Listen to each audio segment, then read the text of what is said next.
जुहार जे मास समले आमे आसी जाइछु आज पिपलीबंध शिव मंदिर श्रावण मासर पहला सोमवार।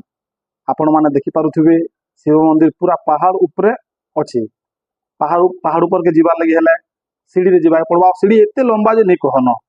आपण देखि पारुथिबे सीढ़ी बहुत लंबा अछि।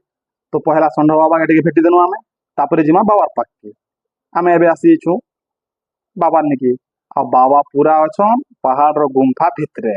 आपण माने देखि पारुथिबे गुम्फाटा केड़े बड़ अछि। तो एबे चलो जिमा शिव मंदिर भीतर के राहुल प्रधान भीतर के भाई गले तो ले लो कैमरा धरी छन आ मुई अच्छा बाहर बाबा पाक के जीवा लगी। ब्यूटीफुल कैमरा देखि के ननी गोटे पूरा कैमरा के हिड़ी हिड़ी आंख कर देखु छै हे भगवान।